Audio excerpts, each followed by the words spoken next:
We receive a vast number of entries here at the International Wine Challenge, somewhere over 12,000 wines. Having laid all the wines out on the floor according to their style by grape variety, we will then flight the wines, that is to say, select the various wines to go in one particular category. Then our team will go and pick the wines into a box ready for tasting when the judges come in the following week. In the first week, we're opening every single bottle of wine for its first time. For those who are faulty, we will call for a replacement bottle and assess the wine again. So you're looking at 12,000 in week one, plus a further 1,000 wines that need to be added on. So it's a large number of wines in week one. Well, here, the wines have come out from dispense where they've been opened within their flight, and we have 23 different panels happening here, and on each panel there's a panel chair who will sort of direct and coach the tasting panel. And each flight is opened, it's laid out in order numerically, and the wines are by style. So a flight of Cabernets from Chile, from a certain region in Chile, in a vintage. And then the next flight could be Israeli, so it's a lot of difference. In round one, we look at the wines for the first time and decide, are they in or out? Should they proceed to round two where they'll be given a medal of a sort? In round two, there's more attention focused on the wines where they're given a bronze, silver or gold, equally a commended, which is an award of acknowledgement of quality. Yeah, we have approximately 400 judges come through the judging process over 2 weeks, and they're coming back year after year. So they include supermarket buyers, journalists, wine writers, merchants. So they're people who taste constantly throughout the year. They know all the styles around the world, because the UK, London as a wine trade, or UK as a wine trade, we get all the styles from all around the world in this country, so it's fantastic.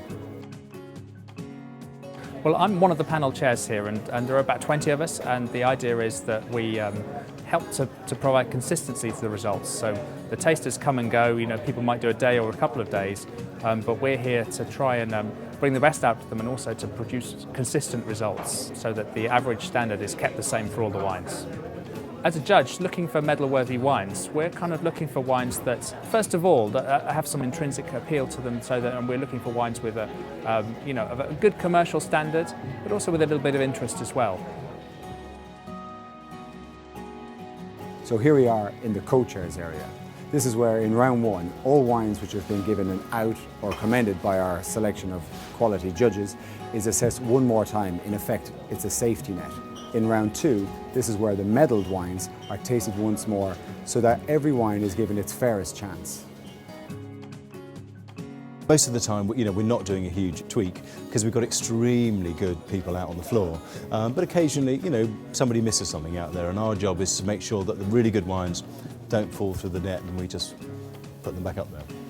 It goes through so many checks and balances here, and it's tasted by so many good people, that you eventually end up with a bit of a paradox where a number of subjective decisions add up to being an objective decision. So I think that's the strength of the competition, is that we all show each other stuff, we all respect each other's opinions, and you end up with a consensus, which I hope produces the best results. Once the wine has been assessed by the co-chairs, it's taken through to the checking area, where the bag is removed and our crew can assess the wine just to make sure that they have been tasting the same wine the whole way through, nothing's got mixed up, and the title of the wine is correct for publication later in the year.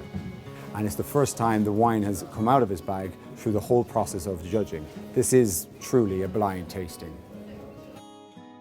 I think the overall quality of the wines entered this year has been better than ever. I think that people are putting better wines into competitions, realising that they're going to be judged properly by good palates. So I think we're seeing some really smart wines, and I think at the top end we've had some stunning wines today. And I think that's the key to this competition, is empowering the producers, because it's giving them something that will help their wines sell, other than simply just cutting the price. The International Wine Challenge is a unique opportunity for producers all over the world to sell more wine all over the world.